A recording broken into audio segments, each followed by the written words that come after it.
Welcome to yet another video on the channel. We are filming with an iPhone at an abandoned mafioso house to present to you the wondrous and beautiful Techno Violet E36 project car that we just acquired with my lovely wifey. So let's get started, but before that I want to ask you to please hit like and subscribe on the channel. So what did we acquire? We went on a beautiful journey and I actually had the option to sell my laptop a few weeks ago, and for that money exactly I picked up this wondrous example of what is known to the world as an E36 BMW 320i with the so-called M50 B20 engine, which has been known to be quite reliable.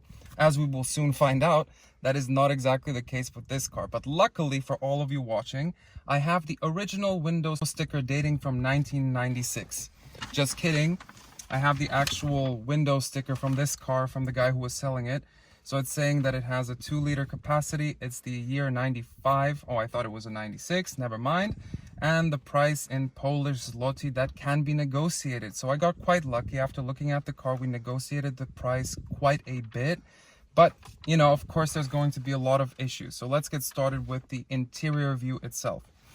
So first of all, the interior as a first feeling is absolutely fantastic because we have this center console here that is aimed towards the driver. It kind of reminds me of the older Saabs of the period, or even before this, where they would center this so it's more driver focused.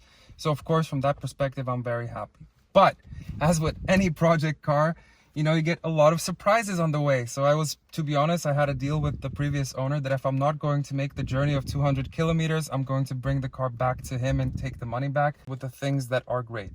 This specific model has the so-called M Technic or M Sports package from the factory. So it's not one of those E36s which you see on the street that has, you know, bolt-on everything, etc. On the other hand, of course, it's in a terrible state. So dear partner, if you would look at the gear shift knob on the bottom, you can see that first of all, it's loose. The second thing is, of course, that the leather should be around here. Of course, it's not. So, of course, that's something to notice. But on a positive side, I do get a remote from the car.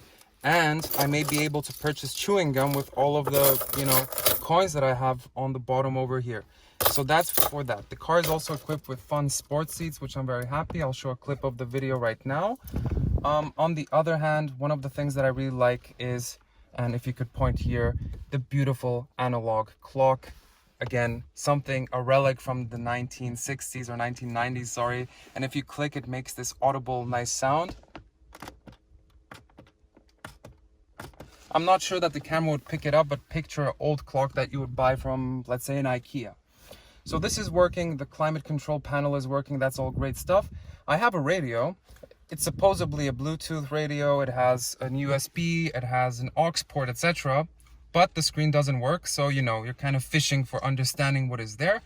But it does have a radio, and a nice thing is the roof liner. If you would point right here, you can see it's being held up by these cork pins that you would normally use to attach like some documents to a cork pin. So of course, you know, when you're driving along, you have to readjust it once every so often just to ensure basically that it's not banging on your head. So that's a lot of fun.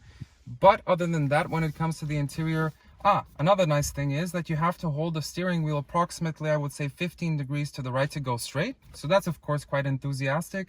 But other than that, a nice addition. The windows are electric, so that's great, right? You would think, okay, you have electric windows, great for you, right? But this is a special electric window system that requires 2 people to operate the windows. So of course, if you want to take them down, they work via a button. But if you want to put them on the way up, then you have to have a second person who is holding the window up, and then you're basically tapping on the button for it to go up, and then you can try to close the rear window. One thing that I forgot to show you is the rear view mirror, which is quite specific because you can't see it unless you hold it up with your hand. But one of my favorite things about this car is when you leave the lights on when you turn off the engine. I love it.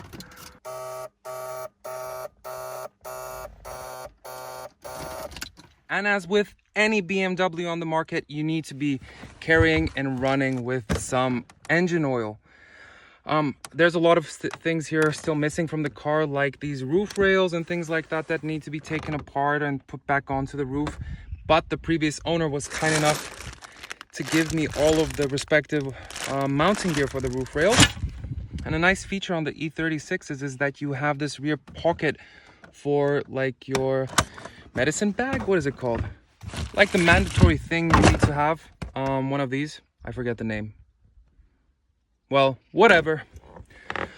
Some more information about the car. It has approximately 150 horsepower. I doubt it's making that much. On the other hand, that's perfectly fine. And a nice addition here are those nice classical Sport Emblems that you can see here. Oh, and I'm missing, of course, the right indicator, which is one of the first things that I need to do. So there's a lot of like little things that you can take a look. I'll put in the video description the forum guides that I have used basically to do the pre-purchase inspection itself. I don't have any window washers, by the way. So because the guy tried to replace the hood after the crash, I think he wanted to take it off or have it resprayed. I have no idea. But he assures me, and that's a big if, that if I somehow connect this spaghetti cable mess into that nozzle over there, that I'm somehow going to get some window washer fluid gloriness. But yeah, let's see about that. Fun fact, this car has holes. Many of them. I count 1, 2, 3, 4, 5. Multiplied by 2 gives us 10 holes on the top.